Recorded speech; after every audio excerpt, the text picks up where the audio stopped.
રોજ હું દેવભૂમિ દ્વારકા જિલ્લામાંથી પીએમ પોષણ શક્તિ નિર્માણ યોજના પ્રદેશ કન્વીનર વીરાભાઈ પીઠાભાઈ ચેતરિયા આજ રોજ અમે છોટાઉદેપુર મુકામે 5 થી 6 હજારની પબ્લિક ના માધ્યમથી અમે કલેક્ટર સાહેબને જે ખાનગીકરણ 72 તાલુકાની અંદર જે ખાનગીકરણ થઈ ગયું છે તેના વિરોધમાં અમે આવેદન દેવાના છે, કારણ કે 32,000 રસોડા હોવા છતાં તેમજ 64,000 ગેસની બોટલ અને 88,000 મધ્યાહન ભોજન કર્મચારીનો સ્ટાફ સ્થાનિક હોવા છતાં અમને એ જ નથી સમજાતું કે ખાનગીકરણનો મુદ્દો શું કામે લીધો છે।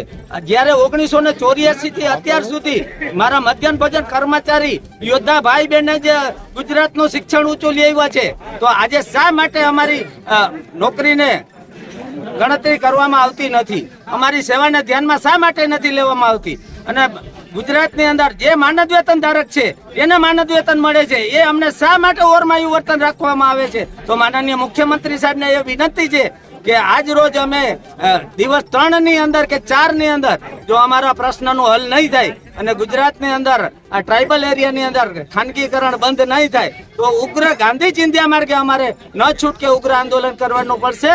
અને 47 લાખ બાળકોનું પણ અમે ભાવિ જોઈએ છે। સરકારી સ્કૂલમાં અનુસૂચિત જાતિ, અનુસૂચિત જનજાતિ અને ઓબીસી ના બાળકો જ અભ્યાસ કરતા હોય, તો જે તે ટાઈમે અમે કુપોષણ થતા અમે બચાવ્યા છે। અને આજે પણ હું તમને ચેલેન્જથી કહું મીડિયાના કે 5 વર્ષથી 13 વર્ષનું બાળક સરકારી સ્કૂલમાં રસોડું બનતું હોય ત્યાં કુપોષણનો રેશિયો નથી, ગ્રામ્ય કક્ષાએ સ્કૂલમાં જ રસોઈ બનતી હોય ત્યાં કુપોષણનો રેશિયો નથી, અને એનજીઓકરણ છે ત્યાં કુપોષણનો રેશિયો છે। સરકારને સર્વે કરાવવું હોય તો કરાવે। જય હિન્દ। આપણામાં કોઈ એસોસિએશન વાળો એનજીઓકરણની સાથે પેકેજ લેતો હોય તો એ 88,000 કર્મચારીઓની હાઈ લે છે, 47 લાખ બાળકોની હાઈ લે છે। કેટલાની? હા, વાઘોડિયામાં 2012 ની અંદર કોઈનું નામ નથી દેતો, એક એસોસિએશન વાળા ભાઈએ ફી લીધી, એના હજી 800 કર્મચારી એના છૂટા છે, એના માટે લડત લડું છું। એ લોકો કોર્ટમાં ગયા છે, તો આપના માધ્યમથી આજે આટલા બધા ભેગા થયા છે, જેને ફેસબુક લાઈવ હોય એ કરજો, ઇન્સ્ટા કરજો, યુટ્યુબ કરજો, સરકાર સુધી મીડિયાના માધ્યમથી આપણો અવાજ પહોંચવો જોઈએ। અને 24 કલાકની અંદર સરકારને 19/4/2025 ના નિર્ણય લેવાનો છે ને, એ 48 કલાકમાં લઈ શકે, એ આપણામાં તાકાત છે।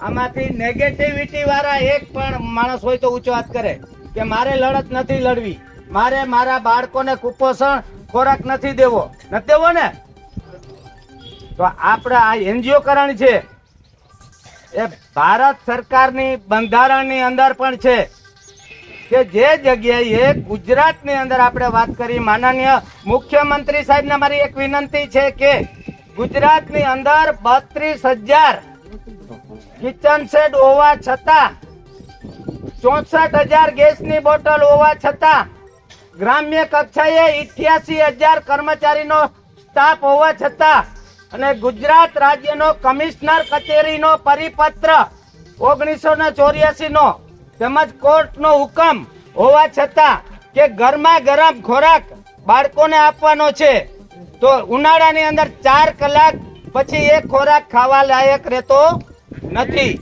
એમાં પોષણક્ષમ રહેતું નથી। શિયાળાની અંદર 4 કલાક અને ઉનાળાની અંદર 2 કલાક।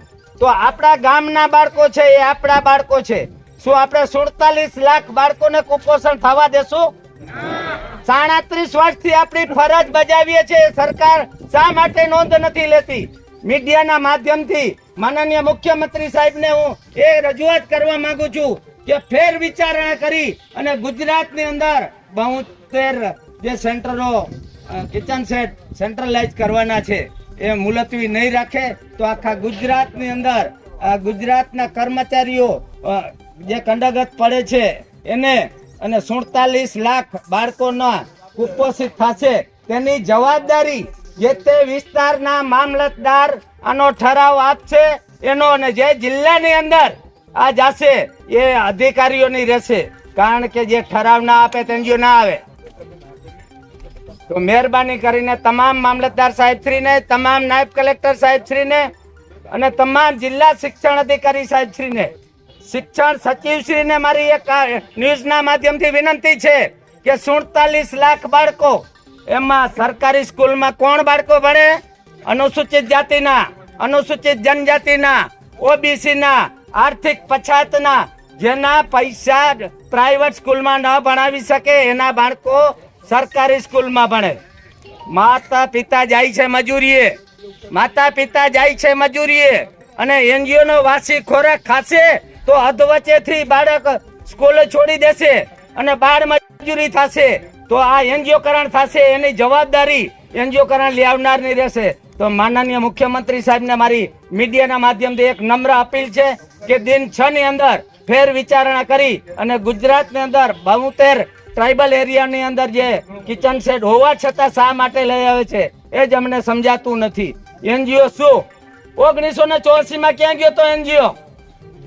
શા માટે કુપોષણ શિક્ષણનો રેશિયો એટલો ત્યારે કા ના આવ્યો? એક કે દેખી ગયા છે. આપણે શું આપવાના છે?